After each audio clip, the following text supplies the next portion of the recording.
This channel does not promote any violent, harmful, or illegal activities. All content provided by this channel is meant for an educational purpose only.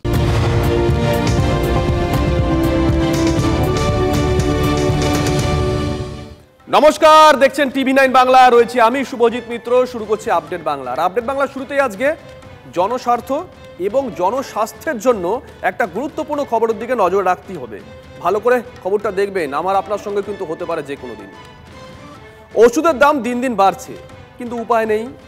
রোগভোগ থেকে বাঁচতে হলে ওষুধ খেতেই হবে। অনেকেই তাই সরকারি স্বাস্থ্য কেন্দ্রের ওপর ভরসা করেন। কি করবে, এত ওষুধের দাম। সরকারি স্বাস্থ্য কেন্দ্রে বিনামূল্যে ওষুধ পাওয়া যায়, কিন্তু সরকারি স্বাস্থ্য কেন্দ্র থেকে যে ওষুধ আপনি বাড়ি নিয়ে আসছেন সেটা খেলে কাজে দেবে তো, নাকি বিপদ আরো বাড়বে? কেন বলছি জানেন? ওষুধ ভেবে আরেকটু হলে বিষ খেয়ে ফেলছিলেন মেদিনীপুরের বাসিন্দা চণ্ডীচরণ দত্ত। কারণ পুরসভা থেকে তাকে দেওয়া হয়েছিল মেয়াদ উত্তীর্ণ ওষুধ, যা এক কথায় কার্যত বিষই। পকেটে টান থাকলে দুবেলা অল্প খেয়ে থাকা যায়, কিন্তু শরীরের রোগ বাসা বাঁধলে ওষুধ না খেয়ে বাঁচা যায় না। বহু মানুষই সরকারি স্বাস্থ্য কেন্দ্রের ওষুধের ওপর নির্ভরশীল, কিন্তু সেই ওষুধই যদি বিষ হয়। কারণ ওষুধ বিলি নিয়ে বড় সড় প্রশ্নের মুখে মেদিনীপুর পুরসভার স্বাস্থ্য বিভাগ। মেদিনীপুর শহরের অলিগঞ্জের বাসিন্দা চণ্ডীচরণ দত্ত, তিনি দীর্ঘদিন ধরে বিভিন্ন সমস্যায় ভুগছেন। প্রেশার, সুগার, চোখের সমস্যায় জেরবার ষাটোর্ধ্ব চণ্ডীচরণ দত্ত। সারা মাস হাজার হাজার টাকার ওষুধ খেতে হয় তাকে। পকেট সামলাতে হিমশিম খেতে হয় প্রাক্তন পুরকর্মীকে। তাই বিনামূল্যে ভালো ওষুধ পাবেন এই আশায় নভেম্বরের গোড়ায় মেদিনীপুর পুরসভার স্বাস্থ্য ক্লিনিকে তিনি গিয়েছিলেন। এত ওষুধের খরচ আমি সামলাতে পারছি না, আমি দেখি তাহলে পৌরসভা থেকে দিচ্ছে। যখন প্রেশার দেখালাম ওখানে ডাক্তারবাবুকে, তো বলছে এক্ষুনি ওষুধ খান। তো ওষুধ দিল, প্রেশারের ওষুধ লিখে দিয়ে, তারপরে তার গোডাউন থেকে দিল। পুরসভার স্বাস্থ্য বিভাগের কাউন্টার থেকে ওষুধ নিয়ে বাড়ি ফিরেছিলেন চণ্ডীচরণ বাবু, কিন্তু সেই ওষুধ খাওয়ার সাহস পাননি বৃদ্ধ। পাবেনি বা কি করে? পুরসভা থেকে দেওয়া ওষুধ যে মেয়াদ উত্তীর্ণ, ওষুধের স্ট্রিপটি খতিয়ে দেখলেই আঁতকে উঠতে হয়। কারণ প্রেশারের ওষুধটি তৈরি হয়েছে 2022 সালের নভেম্বরে, আর ওষুধের মেয়াদ শেষ হয়েছে 2024 সালের অক্টোবরে। মানে 1 মাস আগেই সরকারি ওষুধের মেয়াদ উত্তীর্ণ। এবারে ঘরে এসে যখন আমার জামাইকে দেখালাম, সে বলছে তো এক্সপায়ারি, এগুলো কি খাবেন? তো সেগুলো এক গাদা ওষুধ ছিল, সবই এক্সপায়ারি। যে এক্সপায়ারি ওষুধগুলো আমাকে দিচ্ছে, আমি মরে যাবো? এই তো কি, তো মার্ডার করার কেস। প্রশ্ন হলো, সরকারি স্বাস্থ্য কেন্দ্র থেকে কি করে মেয়াদ উত্তীর্ণ ওষুধ দেওয়া হলো? তাহলে কি পুরো ক্লিনিকে কোনো নজরদারি নেই? যে মেয়াদ উত্তীর্ণ ওষুধ কিভাবে স্বাস্থ্য দপ্তরে এলো, কিভাবে একজন রোগীর পরিবারকে সেই ওষুধ দেওয়া হলো, এই প্রশ্ন নিয়ে আমরাও গিয়েছিলাম মেদিনীপুর পৌরসভার স্বাস্থ্য দপ্তর এবং কি মেদিনীপুর পৌরসভার পৌর প্রধানের কাছে। এক্সপায়ার্ড ওষুধ বিলি নিয়ে মেদিনীপুর পুরসভার প্রধান সৌমেন খানের দাবি, আমাদের ওষুধ যারা সাপ্লাই দেন সেখান থেকে এই অক্টোবর মাসেই ওষুধ দিয়েছে, আবার যার ফলে অক্টোবর মাসে এক্সপায়ারি সেরকম ওষুধগুলো এখানে দিয়েছে, এবং এই কয়েকদিনে তো আর এত ওষুধ ব্যবহার হবে না। তার মানে ছাড়পত্র পাওয়া সংস্থা সরকারি স্বাস্থ্য কেন্দ্রে ওষুধ সরবরাহ করে, সেই সংস্থা কি করে মেয়াদ উত্তীর্ণ ওষুধ পুরো ক্লিনিকে পাঠালো? তাহলে কি কোথাও কোনো নজরদারি নেই, নাকি এর পিছনে রয়েছে অসাধু কোনো কারবার? কারণ বিশেষজ্ঞরা বলছেন মেয়াদ উত্তীর্ণ ওষুধ মানে তো বিষের সমান। সরকারি কোনো হাসপাতাল বলুন, মিউনিসিপ্যালিটি হসপিটাল বলুন, যেখান থেকেই বলুন, এক্সপায়ারি ডেটে বা মেয়াদ উত্তীর্ণ ওষুধ তো দেওয়ার কথাই না একদম। এটা পেশেন্টেরও কনফিডেন্স লুজ করে, ক্ষতি হওয়ার তো কিছু সম্ভাবনা থাকেই। তার বহু ক্ষেত্রে আমরা দেখেছি যে ধরুন অপারেশনের পরে ইনফেকশন হয়ে রোগীর মৃত্যু হওয়া ইদানিং সরকারি হাসপাতালগুলোতে কিন্তু ব্যাপকভাবে হচ্ছে।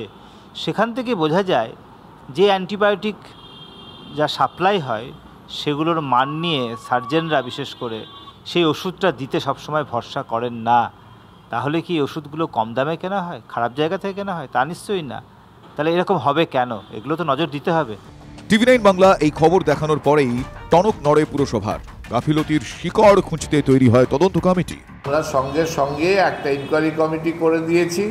যারা দেখেন ওষুধ দেন, তাদের যদি কোনো গাফিলতি থাকে তাদের বিরুদ্ধে আমরা প্রয়োজনীয় ব্যবস্থা নেওয়া হবে এবং দরকার হলে সাসপেন্ড করব আমরা। চণ্ডীচরণ দত্ত এই ওষুধ খাননি, কিন্তু আর অনেকেই তো এই ওষুধ পেয়েছেন, তাদের কি অবস্থা? এই ভুলের জন্য কারো যদি জীবন যেত তাহলে তার দায় কে নিত, এই প্রশ্ন আমাদেরও। মেদিনীপুর থেকে ক্যামেরায় সুজয় নায়কের সাথে দেবব্রত সরকার, TV9 বাংলা, পশ্চিম মেদিনীপুর। এদিকে গত রাতে শিবপুরের কাছে ভয়াবহ দুর্ঘটনা, 3 জনের মৃত্যু হয়েছে। এই মর্মান্তিক খবরের মধ্যেও আরেকটা খবর আছে, যে গাড়িটি ট্রেলারের পিছনে ধাক্কা মারে তাতে বিধায়কের নেম প্লেট। এদিকে তৃণমূল বিধায়ক বলছেন যে গাড়িটি তার নয়, তাহলে যাত্রার গাড়িতে MLA-র নাম দিয়ে এরকম নেম প্লেট ব্যবহার করা যায়? নজরদারির অভাব কোথায় রয়েছে বুঝতে পারছেন?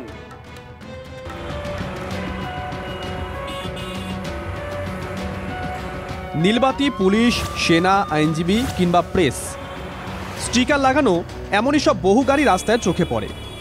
অনেক সময় জানা যায় চালক কিংবা গাড়ির মালিকের সঙ্গে স্টিকারের উল্লেখ কর্মক্ষেত্রের বহু দূর পর্যন্ত কোনো যোগই নেই, কিন্তু তাই বলে বিধায়কের নাম ফলক ব্যবহার করেও রাস্তায় ছুটছে গাড়ি। এক দুর্ঘটনার জেরে এমনই চাঞ্চল্যকর তথ্য উঠে এসেছে। শনিবার মাঝরাতে হাওড়া শিবপুরে ফস্ট রোডে মর্মান্তিক দুর্ঘটনা, ট্রেলারের পিছনে 4 চাকা গাড়ির ধাক্কা। গাড়িটি এতটাই জোরে ছিল যে নিয়ন্ত্রণ হারিয়ে দাঁড়িয়ে থাকা ট্রেলারে ধাক্কা মেরে প্রায় 2 পাক রাস্তার মধ্যে ঘুরে গাড়িটি সামনে দাঁড়িয়ে থাকা আরেকটি ট্রেলারের নিচে আটকে যায়। ঘটনাস্থলেই গাড়ির চালক সহ 3 জনের মৃত্যু। আমার বাড়িতে একটা পুজো পাঠ ছিল, আমার বোনকে আনতে গিয়েছিল, ওই বোন যে ছিল আমার শালার মেয়েকে আনতে যেতে পারে, স্কুটি নিয়ে আমি আসলাম, এসে আমার ছেলেকে দেখলাম স্পট ডেট হয়ে গেছে।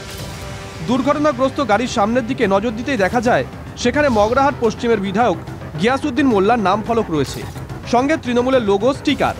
স্বাভাবিকভাবেই মনে করা হয় গাড়িটি তৃণমূল বিধায়কের, কিন্তু সেখানেই বিভ্রান্তি, কারণ TV9 বাংলাকে মগরাহাট পশ্চিমের তৃণমূল কংগ্রেস বিধায়ক গিয়াসউদ্দিন মোল্লা জানিয়েছেন এই গাড়ি তার নয়।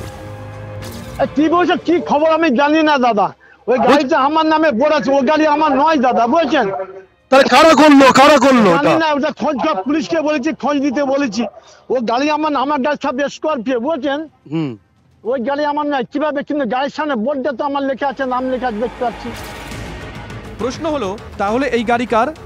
খোঁজ নিতে জানা যায় দুর্ঘটনাগ্রস্ত গাড়িটি জনৈক রাহুল সাহার নামে 2018 সালে রেজিস্টার। হুগলির RTO-তে গাড়িটির রেজিস্ট্রেশন হয়েছে। আর এখানেই প্রশ্ন, গাড়িতে বিধায়কের নাম ফলক ব্যবহার করে কিসের লাভ? কারণ প্রাক্তন পুলিশ কর্তাদের দাবি বিধায়কের গাড়ি মানেই বাড়তি সজাগ থাকে পুলিশ, বহু ক্ষেত্রে স্টিকার দেখে গাড়ি ছেড়ে দেওয়া হয়। সেই সুবিধা পেতেই কি গাড়িতে বিধায়কের নাম ফলক ব্যবহার? ভুয়ো স্টিকার লাগানো গাড়িকে ব্যবহার করে অবৈধ কাজ হতে পারে, এমন গাড়িকে কাজে লাগিয়ে বেআইনি কাজও হতে পারে। TV9 বাংলার কাছ থেকে জানতে পেরে উদ্বিগ্ন মগরাহাট পশ্চিমের তৃণমূল কংগ্রেস বিধায়ক গিয়াসউদ্দিন মোল্লাও। তাহলে কি কেউ ফাঁসানোর চেষ্টা করছে আপনাকে? হতে পারে দাদা, হতে পারে দাদা, আমি জানি না দাদা। নিজেরই গাড়ি ছিল, এখন ভেসে গেছে আর বলছে না, তৃণমূল কংগ্রেস এটাই করে। কলকাতা থেকে জেলা ভুয়ো স্টিকার লাগানো গাড়ি চিহ্নিত করতে বছরখানেক আগে অভিযান চালিয়েছিল পুলিশ, কিন্তু তারপর সেই নজরদারিতে ঢিল পড়তেই কি বিধায়কের নাম লেখা ফলক নিয়ে দেদার ছুটছে গাড়ি? সুব্রত, সুশোভন ও শুভেন্দুর রিপোর্ট, TV9 বাংলা। হাওড়া থেকে হাওড়া ব্রিজ পেরিয়ে কলকাতায় আসি। দেখুন, শহরের বিভিন্ন জায়গা থেকে প্রায় প্রতিদিন একাধিক ঘটনার খবর সামনে আসছে, আর শহরবাসী নিরাপত্তা নিয়ে প্রশ্ন তুলতে শুরু করে দিয়েছে। কেন উঠবে না বলুন তো? 9 নভেম্বর শিয়ালদা স্টেশন থেকে ঢিলছোড়া দূরত্বে বৈঠকখানা বাজার, সেখানে অস্ত্র উদ্ধার। 15 নভেম্বর কসবায় কাউন্সিলর বাড়ির নিচে বসে আছেন, কাউন্সিলরকে গুলি করে খুনের চেষ্টা। 16 নভেম্বর টালিগঞ্জে আক্রান্ত কলকাতা পুলিশের একজন ইন্সপেক্টর। দোষ কি? একটা গন্ডগোল তিনি থামাতে গেছিলেন, এটাই বোধ হয় তার দোষ। আর 17 নভেম্বর মানে আজ মুকুন্দপুরে সোনার দোকানের মালিককে কোপ। প্রশ্ন উঠছে, কলকাতা কি ক্রমেই বিহার হয়ে উঠছে?